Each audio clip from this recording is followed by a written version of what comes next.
Airport Beerus का खबर शामिल की पिया मुन्नीर अहमद सहतो के रिपोर्ट मुताबिक हिंगोरजा सहता बिरादरी जो हिंगोरजा पुलिस खिलाफ एहतजाज। हिंगोरजा महताब अली सहतो की अगवानी में हिंगोरजा पुलिस खिलाफ एहतजाज कंदे चयो त हिंगोरजा शहर में हलंदड़ जुआ मंछा जा अड्डा नज़र कोन पिया अचनि। हिक मुखालिफ़ धुर खां रिश्वत वसूल करे बेगुनाह आफ्ताब हुसैन वलद मोहम्मद हयात सईद अहमद वलद गुलाम मुस्तफ़ा सहतो के गिरफ्तार करे कल रात देर से कूड़ो पुलिस मुकाबलो ॾाराए। सवारे ही नौजवान पंहिंजे ज़मीन ते गॾु करे वापस अची रहियो हो त पुलिस गिरफ्तार करे माण्हू जाइ ते मुंतक़िल करे छॾियो। वारसनि पारां पुलिस सां राब्तो कयो वियो पर पुलिस आज़ादीअ जो 1 लख रिश्वत तलब करण जो चयो। गुरबत सबब 1 लख न ॾियण करे पुलिस पूरो मुकाबलो ॾियाराए छॾियो।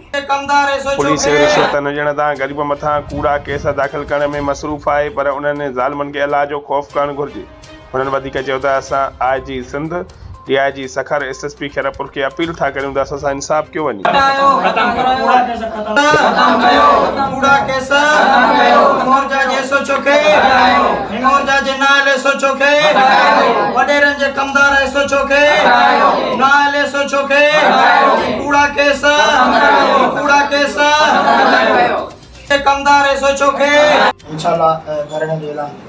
हीअ त जेके तव्हांजा हमरा पकड़जी आया आहिनि इहे किथां जेको आहे सो पुलिस पकड़िया आहिनि?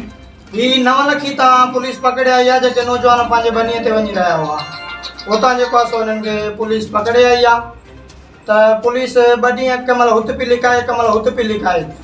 2 ॾींहंनि खां पोइ ख़बर पई त नौजवाननि ते पुलिस मुक़ाबले जो केस दाख़िल करे छॾियो आहे। हिंगोरजा जो जेको नायल SHO आहे अब्दुर्रहमान भुट्टो जेको आहे सो राब्तो थियो हुन तव्हांखे छा जेको आहे यकीन दहानी कहिड़ी ॼाणाई जेको आहे सो? अच्छा SSP सां मुंहिंजी ॻाल्हि ॿोल थी। SSP इहो यकीन दहानी मूंखे ॼाणाई त बाबा तव्हां सूमर जे ॾींहुं ऑफिस अचो ऐं इंशाल्लाह मां SHO जे ख़िलाफ़ सख़्तु कार्रवाई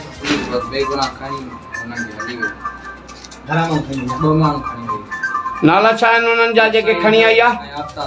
हाणे छा कंदो पुलिस उतां खणी आया बनीअ ते आया गुड ते उतां पुलिस हमरा खणी ते गुम करे छॾिया आहिनि। छा कंदा मज़दूरी कंदा आहियूं भा गुड कंदा आहियूं उतां खणी आई आहे असांखे सॼी राति लिकाए असांखे आसरो ॾेई सुबुह ते पुलिस मुक़ाबलो करे छॾियो अथई।